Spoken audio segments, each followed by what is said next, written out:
दोस्तों, एक मनुष्य बिना संबंध के नहीं रह सकता। बहुत सी बार हमारे संबंध या तो उसी स्थान पर रह जाते हैं या हमारे संबंध अपने लोगों के साथ बढ़ते चले जाते हैं।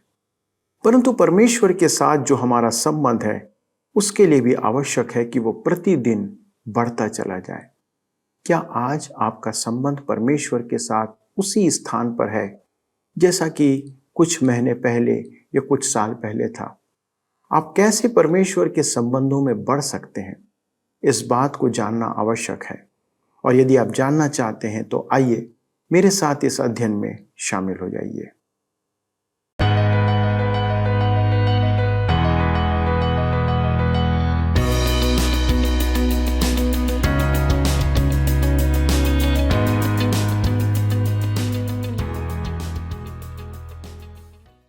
प्रिय मित्रों, आप सभी को आने वाले मसीह यीशु के मधुर और शांतिदायक नाम में नमस्कार।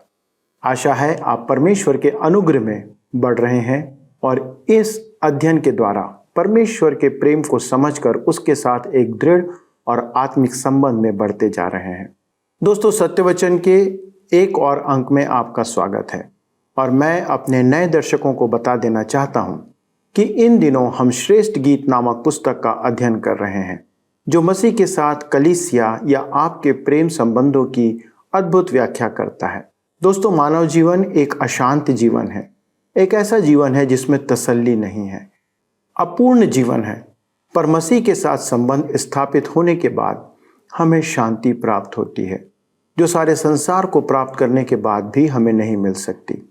हम इन अध्ययनों में ऐसे अनेक शब्दों से होकर गुजरेंगे जिन्हें सांसारिक दृष्टिकोण में अलग अलग रूप से देखा और समझा जाता है। पर जब आप उन शब्दों को उनके वास्तविक अर्थ के संदर्भ में समझने का प्रयास करेंगे तो आपके लिए उसके मायने एकदम बदल जाएंगे, क्योंकि इस पुस्तक की भाषा, सांकेतिक और उसके शब्द जिस परिवेश में लिखे गए हैं उन्हें उसी परिप्रेक्ष्य में समझा जाना चाहिए, तभी आप उसके महत्व को समझ पाएंगे। दोस्तों, परमेश्वर का वचन और उसकी संगति हमें सांत्वना और शांति देती है। इसलिए मेरी प्रार्थना है कि इस अध्ययन के एक एक शब्द आपके और आपके परिवार के लिए वही शांति को प्रदान करें जो परमेश्वर आपको देना चाहता है। मसीह शांति का दाता है और उसके द्वारा ही आपके जीवन में या संपूर्ण संसार में शांति आ सकती है। इसलिए यदि आपको जीवन में शांति चाहिए तो आपको मसीह के पास आना होगा, तब वह अपनी शांति से आपको तृप्त करेगा। तो चलिए मित्रों, शांति के वचनों को ग्रहण करने के लिए अपने अध्ययन में आगे बढ़ते हैं। प्रिय मित्रों, आइए आज हम अपने अध्ययन में आगे बढ़ते हुए श्रेष्ठ गीत की पुस्तक 1 अध्याय उसके 2 पद से अध्ययन को आरंभ करें और देखें उसका चुंबन। इससे पहले गीत में हम वर और वधू को एक अत्यधिक मधुर संबंधों में देखते हैं। श्रेष्ठ गीत 1 अध्याय के 2 पद में लिखा है, वह अपने मुंह के चुंबनों से मुझे चूमे, क्योंकि तेरा प्रेम दाख मधु से उत्तम है। उस युग में चुंबन शांति की वाचा होती थी। सुलेमान का अर्थ ही शांति है। वह शांति का राजकुमार था और यरूशलेम में राज्य करता था। यरूशलेम का अर्थ है शांति का नगर। यह सुनेमी लड़की शांति की पुत्री है। यहाँ चुंबन उससे व्यक्तिगत घनिष्ठ संबंध का प्रतीक है जो प्रभु यीशु अपने लोगों के साथ रखता है। वह परमेश्वर के वचन के द्वारा अपना संदेश अपने लोगों तक पहुंचाता है। यही कारण है कि हमें परमेश्वर के वचन के अध्ययन की आवश्यकता है। जी हाँ, वचन को कंठस्थ करने की आवश्यकता से अधिक हमें उससे व्यक्तिगत संबंध रखने की आवश्यकता है कि वह अपने वचन के द्वारा हमसे बातें करे। लिखा है, वह अपने मुंह के चुंबनों से मुझे चूमे। उसने आपके साथ और मेरे साथ शांति की बात कही है। वही तो है जो मनुष्य के मन में शांति लाता है। पुराने नियम में हमने मसीह के स्वरूप को देखा है। मूडी स्टुअर्ट ने लिखा है, मूसा और भविष्यद्वक्ता आए और हारून और याजक भी आए और सबके बाद दाऊद और राजा लोग आए, परंतु अब उसे स्वयं आने दो। वह सच्चा भविष्यद्वक्ता है और अपने लोगों का याजक और राजा है। बर्नार्ड, जो मसीह के अति निकट था, कहता है, मैं मूसा की नहीं सुन सकता क्योंकि वह स्पष्ट नहीं कह पाता है। मैं यशाया की नहीं सुनता क्योंकि उसके होंठ अशुद्ध हैं। यिर्मयाह बोल नहीं सकता था क्योंकि वह बच्चा है। सारे भविष्यद्वक्ता कहने योग्य नहीं है। जिसके बारे में वे सब कहते थे, केवल मैं उसकी सुनना चाहता हूं। ध्यान दीजिए, जिसके पास सुनने के कान हैं और उसकी वाणी सुन चुका है, उसके क्रूस के लहू के द्वारा पापों की क्षमा की शांति, वह अगला कदम उठा सकता है। यदि आप मसीह के द्वारा मुक्ति पाकर परमेश्वर से प्रेम कर चुके हैं, तो वह प्रभु के चुंबन की याचना करता है। यह एक वाचा का चुंबन है, मसीह और विश्वासी के मध्य वाचा का। मेरे मित्रों, हम मुक्ति में उद्धार ही नहीं पाते वरन स्वतंत्रता भी पाते हैं। यूहन्ना रचित सुसमाचार 8 अध्याय उसके 36 पद में लिखा है, इसलिए यदि पुत्र तुम्हें स्वतंत्र करेगा तो सचमुच तुम स्वतंत्र हो जाओगे। यह कैसी स्वतंत्रता है? यह वह स्वतंत्रता है जो रोमियो के पत्री 12 अध्याय उसके 1 पद में व्यक्त है। अपने शरीरों को जीवित और पवित्र और परमेश्वर को भावता हुआ बलिदान करके चढ़ाओ। यह समर्पण की स्वतंत्रता है जो हमें अपने उद्धारकर्ता प्रभु यीशु के घनिष्ठ संबंधों में लाती है। क्या आप परमेश्वर की ऐसी संतान हैं? क्या आप डरते हैं कि उसके अनुग्रह को स्वीकार न करने पाएं? वह चाहता है कि आप उसे ग्रहण करें। इफिसियों की पत्री में पौलुस लिखता है कि वह दया का धनी है और अनुग्रह का भी धनी है और अपनी महिमा का दान हमारे साथ बांटना चाहता है। मैं आपके बारे में तो नहीं जानता, परंतु यह अवश्य जानता हूं कि मुझे उसके अनुग्रह की आवश्यकता है, उसकी दया की भी आवश्यकता है। मत्ती रचित सुसमाचार 11 अध्याय उसके 28 पद में वह निमंत्रण देता है, हे सब परिश्रम करने वालों और बोझ से दबे लोगों, मेरे पास आओ, मैं तुम्हें विश्राम दूंगा। यह अग्नि परीक्षा है।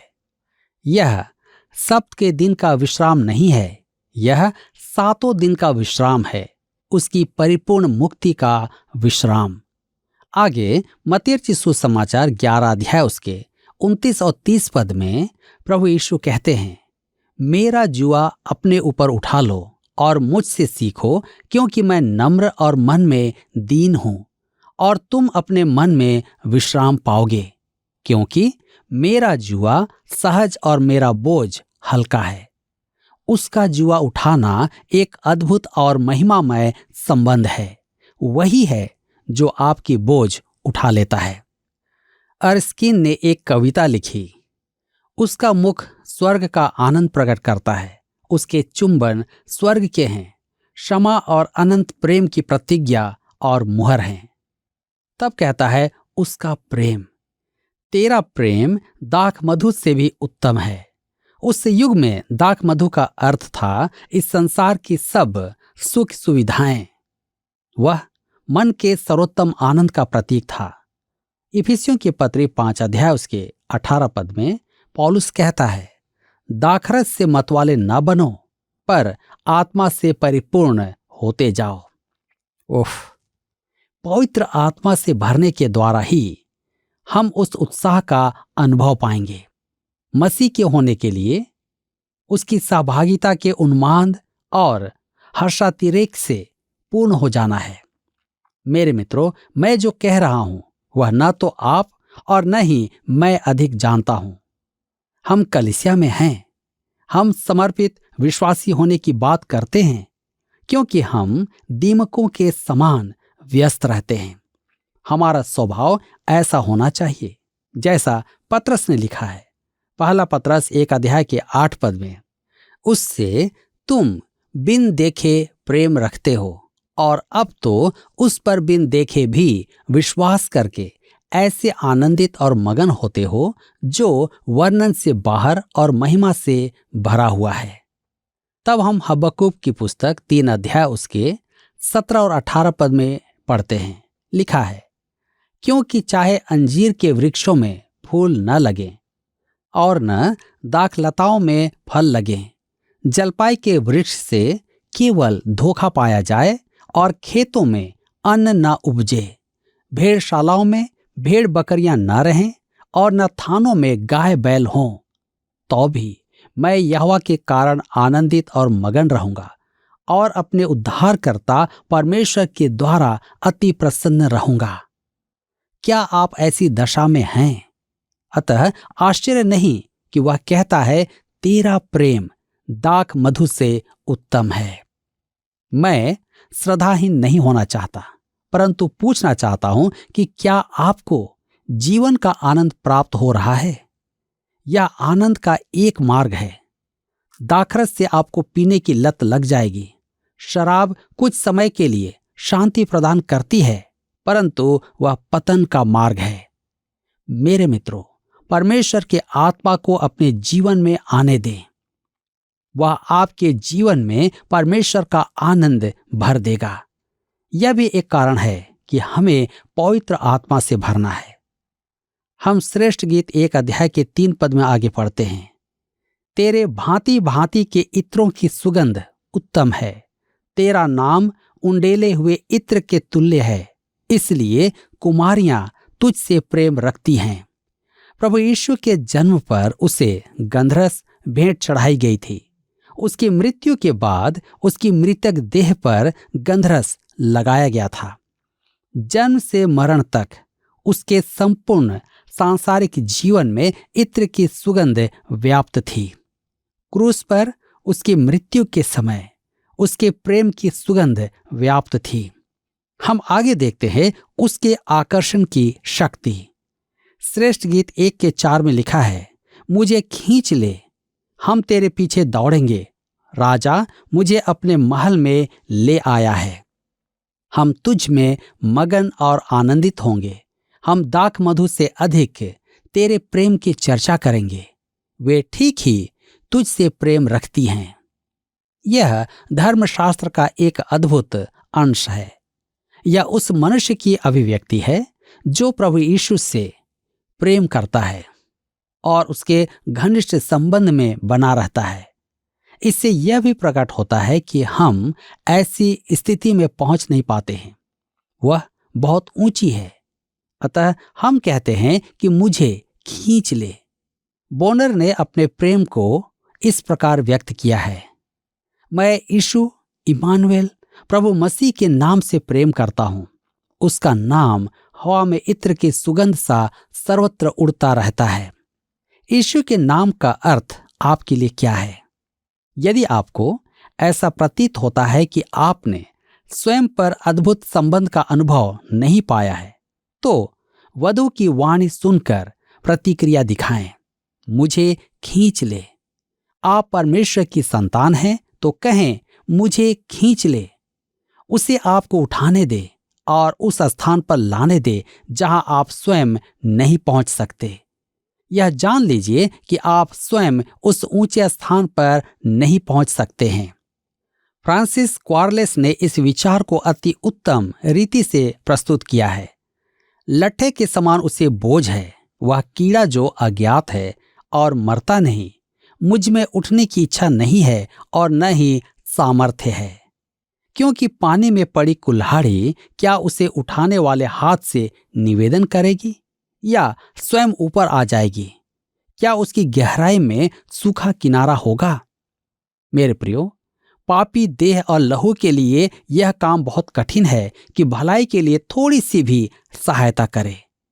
हे मेरे प्रभु, मैं तो कुछ भी नहीं कर सकता हूं, केवल वे जो परिश्रम करते हैं। तेरी महिमा किसी ने नहीं देखी। हे प्रभु, जैसा मैं हूं, तेरी वाणी सुनने और तेरी बुलाहट को मानने का सामर्थ्य नहीं रखता। मुझे सोचने और सोचकर करने की शक्ति दे। मुझे उठा और मैं यत्न करूंगा। मुझे खींच ले ओह, अपने 3 गुना बल से मुझे खींच ले। सामर्थ तो नहीं है, परंतु विरोध है। मुझे करने की शक्ति दे और तब अपनी सूची बता। परमेश्वर कहता है कि हमें उसका सामर्थ्य प्राप्त है। वह कहता है कि हमारी दुर्बलता में उसकी सामर्थ्य सिद्ध होती है। वह हमारे मन की पुकार, मुझे खींच ले, का उत्तर देगा। परमेश्वर की आत्मा के द्वारा मसीह की उपस्थिति में आना एक महान आनंद की बात है। वह मसीह की वास्तविकता को हम पर सिद्ध करता है। यूहन्ना रचित सुसमाचार 6 अध्याय उसके 44 पद में प्रभु यीशु ने कहा, कोई मेरे पास नहीं आ सकता जब तक पिता जिसने मुझे भेजा है उसे खींच न ले। प्रभु यीशु ने अपनों से कहा था, यूहन्ना रचित सुसमाचार 15 के 16 पद में, तुमने मुझे नहीं चुना परंतु मैंने तुम्हें चुना है। हम यह न सोचे कि हमने परमेश्वर की खोज की है, परंतु परमेश्वर ने हमें खोजा है। वह आज भी हमारी खोज में है। हमें तो बस इतना ही कहना है, मुझे खींच ले प्रभु। हमें जीवन के जल को पाने के लिए परमेश्वर के आत्मा की आवश्यकता है। यदि हम उसे जीवन के जल को पिएंगे तो हमारे जीवन से जीवन जल की नदियां बहने लगेंगी। कहता है, हम तेरे पीछे दौड़ेंगे। जब हम कहते हैं मुझे खींच ले प्रभु, तो इसका अर्थ यह नहीं कि हम आलसी हैं या रुचि नहीं रखते, परंतु यह कि हम असहाय हैं। हमारी आत्मा तो तैयार है, परंतु शरीर शक्तिहीन है। हम उसके पीछे दौड़ना चाहते हैं, परंतु पैर साथ नहीं देंगे। उसे हमें वह क्षमता, आत्मिक क्षमता देनी होगी। उसे हमें खींचना होगा। इब्रानियों की पत्री 12 उसके 1 और 2 पद में लिखा है, इस कारण जबकि गवाहों का ऐसा बड़ा बादल हमको घेरे हुए है, तो आओ हर एक रोकने वाली वस्तु और उलझाने वाले पाप को दूर करके वह दौड़ जिसमें हमें दौड़ना है, धीरज से दौड़ें और विश्वास के कर्ता और सिद्ध करने वाले यीशु की ओर ताकते रहें, जिसने उस आनंद के लिए जो उसके आगे धरा था, लज्जा की कुछ चिंता न करके क्रूस का दुख सहा और सिंहासन पर परमेश्वर के दाहिने जा बैठा। और यशाया कहता है 40 के 31 पद में, परंतु जो यहोवा की बाट जोहते हैं वे नया बल प्राप्त करते जाएंगे। वे उकाबों की नाई उड़ेंगे, वे दौड़ेंगे और श्रमित ना होंगे, चलेंगे और थकित ना होंगे। मेरे मित्रों, हम देख रहे थे कि हम स्वयं परमेश्वर के निकट नहीं आ सकते, वह हमें खींचता है। अतः जब हम कहते हैं मुझे खींच ले, हम तेरे पीछे दौड़ेंगे, तब वह कहता है, राजा मुझे अपने महल में ले आया है। महल से उसका अभिप्राय है उसका महापवित्र स्थान, भीड़ और शोर से दूर। वह स्थान उसने चट्टान काटकर हमारे लिए बनाया है, जहां वह हमसे संबंध स्थापित करता है और हमें अपने हाथों की सुरक्षा के नीचे रखता है। प्रकाशित वाक्य 3 के 20 में वह कहता है, देख मैं द्वार पर खड़ा हुआ खटखटाता हूं। यदि कोई मेरा शब्द सुनकर द्वार खोलेगा तो मैं उसके पास भीतर आकर उसके साथ भोजन करूंगा और वह मेरे साथ। उसके साथ सहभागिता का कैसा सौभाग्य है। क्या आज आप तैयार हैं? परंतु हम फिर भी यशाया के साथ पीछे हटकर कहते हैं, यशाया 6 अध्याय उसके 5 पद में, हाय हाय मैं नाश हुआ, क्योंकि मैं अशुद्ध होंठ वाला मनुष्य हूं और अशुद्ध होंठ वाले मनुष्यों के बीच में रहता हूं। परंतु राजा मुझे अपने महल में ले आया है, उसी ने मुझे मुक्ति दिलाई है। उसी ने वेदी पर से अंगारे उठाकर हमारे होठों को छुआ है। उसी ने सर्वोच्च बलिदान दिया है। हम तुझ में मगन और आनंदित होंगे। हमें अपनी कलीसियाओं में और अपने जीवन में अधिक आनंद की आवश्यकता है। यूहन्ना 10 अध्याय के 10 पद में यीशु कहता है, मैं इसलिए आया कि वे जीवन पाएं और बहुतायत से पाएं। यूहन्ना कहता है पहला यूहन्ना 1 के 4 पद में, और ये बातें हम इसलिए लिखते हैं कि हमारा आनंद पूरा हो जाए। प्रभु का नाम हमारे लिए परिपूर्ण जीवन जीने का अर्थ रखता है। मेरे मित्रों, हम आराधना में जाने का दिखावा त्याग दें हम यह कहना भी छोड़ दें, मैं इस कलीसिया वर्ग का सदस्य हूं और मुझे यह अनुभव प्राप्त हुआ है। मुख्य बात तो यह है कि क्या आज प्रभु आपके निकट है? राजा मुझे अपने महल में ले आया है। हम तुझ में मगन और आनंदित होंगे। हम दाख मधु से अधिक तेरे प्रेम की चर्चा करेंगे। आज लाखों लोग शराब पीते हैं क्योंकि उन्हें जीवन का सामना करने के लिए कुछ चाहिए। उन्हें अकेलेपन के लिए शराब चाहिए, व्यापार करने के लिए शराब चाहिए। उनके लिए जीवन एक जटिल समस्या है। यदि आप परमेश्वर की संतान हैं तो आप जानते हैं कि वह आपसे प्रेम करता है। परमेश्वर का प्रेम हमारे मन में अंतर्वासी पवित्र आत्मा द्वारा लाया जाता है। वह हम में अपने प्रेम को सच बनाना चाहता है। वह हम में अपना प्रेम प्रकट करना चाहता है। यह शराब पीने से कहीं उत्तम है। इफिसियों की पत्री 5:18 में लिखा है कि हम दाखरस से मतवाले न बने वरन परमेश्वर की आत्मा से परिपूर्ण हो जाएं। और इफिसियों 5:19 में लिखा है, और आपस में भजन और स्तुति गान और आत्मिक गीत गाया करो और अपने अपने मन में प्रभु के सामने गाते और कीर्तन करते रहो। मैं गा नहीं सकता, परंतु मुंह से कह तो सकता हूं। आप भी यदि कहें तो हानि न होगी। सच तो यह है कि विश्वासियों के मुंह से याह की स्तुति करो, सुनना अच्छा लगता है। आज हमें याह की स्तुति करना है। हम तुझ में मगन और आनंदित होंगे।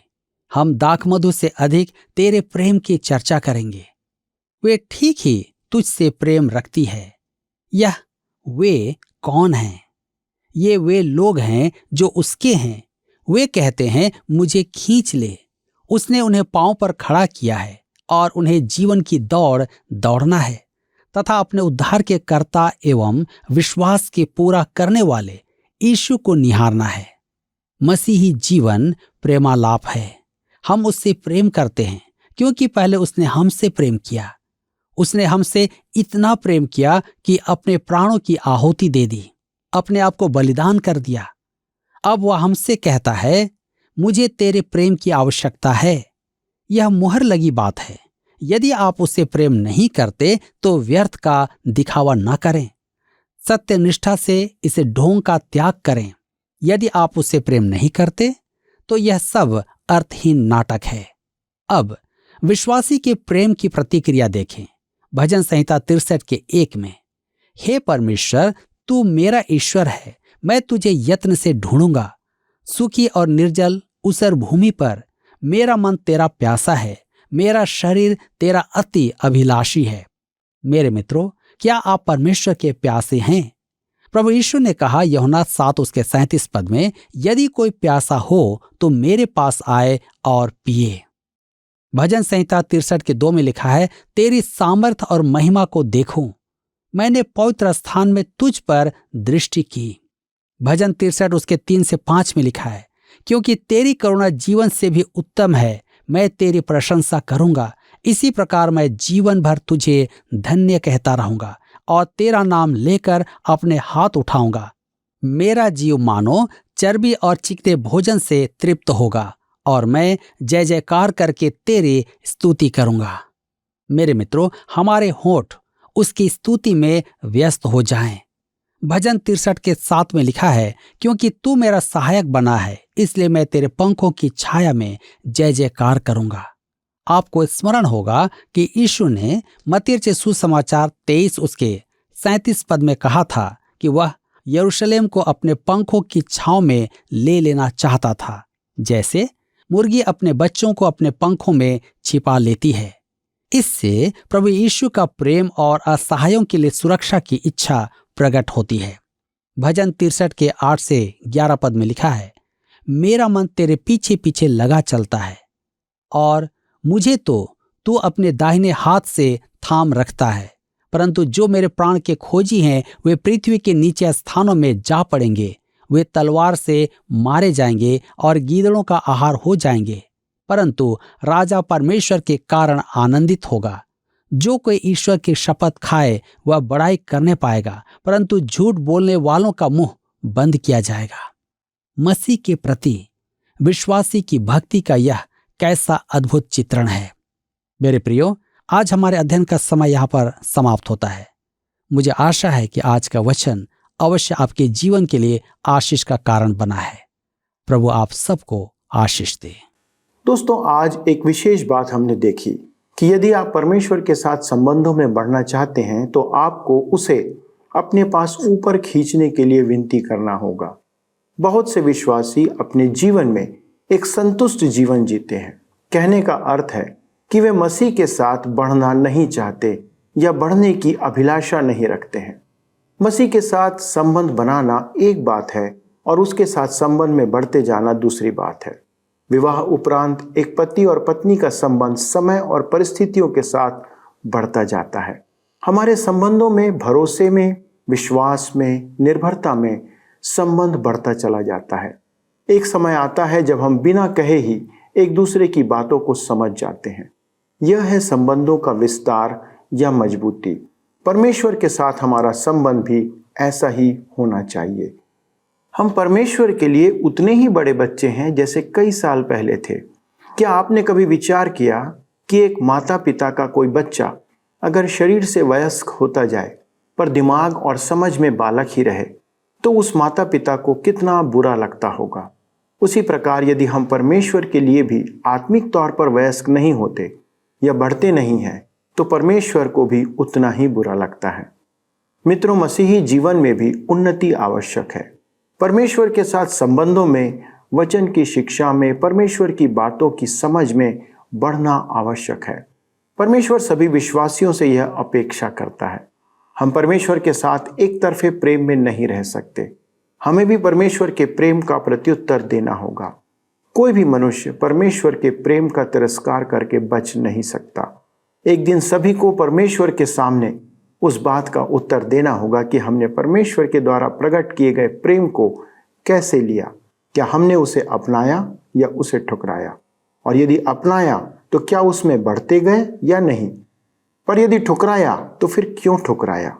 सभी मनुष्यों को इसका जवाब देने के लिए तैयार रहना होगा। क्या आप तैयार हैं दोस्तों? यदि नहीं तो आज ही इसके लिए तैयारी करें। आइए हम प्रार्थना करें। हमारे स्वर्गीय पिता, हम धन्यवाद देते हैं प्रभु कि आपने हमें चुना है और हमें अपना प्रेम प्रकट किया है। परंतु अब आप जब चाहते हैं कि हम इस प्रेम में बढ़ते जाएं, अपने संबंध में बढ़ते जाएं, प्रभु हम में से कितने हैं जो अपने जीवन में, आत्मिक जीवन पे बढ़ नहीं रहे हैं? प्रभु हमारी सहायता करें। हमारे दर्शकों के लिए प्रार्थना है पिता कि उन्हें भी आप सहायता करें कि वे आपके साथ प्रेम के संबंध में बढ़ते चले जाएं और उनका जीवन हर दिन एक नई ऊंचाई को छूता जाए, जिससे प्रभु आपके नाम को महिमा मिले। आदर और महिमा आपको देते हुए पिता बिनती यीशु के नाम से मांगते हैं, आमीन। दोस्तों, आज के अध्ययन के द्वारा निश्चित तौर पर आपने आशीषें प्राप्त की होंगी। अगले प्रसारण में हम इन आशीषों की कड़ी को फिर से आपके सम्मुख लेकर प्रस्तुत होंगे। तब तक परमेश्वर की इन आशीषों में बढ़ते चले जाइए और अपने संबंध को मजबूत करते जाइए। प्रभु आपको आशीष दे। आइए अब हम प्रश्न देखें। पिछले प्रश्न का उत्तर है बी, यरूशलेम। श्रेष्ठ गीत की पुस्तक की पृष्ठभूमि यरूशलेम नगर है। आज के अध्ययन पर आधारित प्रश्न है, सुलेमान शब्द का अर्थ है खाली स्थान। ए, राजा, बी, पराक्रमी, सी, शांति, डी, सुंदर। मित्रों, इस प्रश्न का उत्तर हमें कल सुबह 6 बजे से पहले विकल्प ए, बी, सी या डी के साथ अपना नाम, पता, स्थान के साथ 9651433397 पर SMS या WhatsApp करें। सभी विजेताओं को विशेष पुरस्कार प्रदान किए जाएंगे। धन्यवाद। क्या आपको यह कार्यक्रम पसंद आया? अभी हमें एक मिस कॉल करें और आप अगले विजेता हो सकते हैं।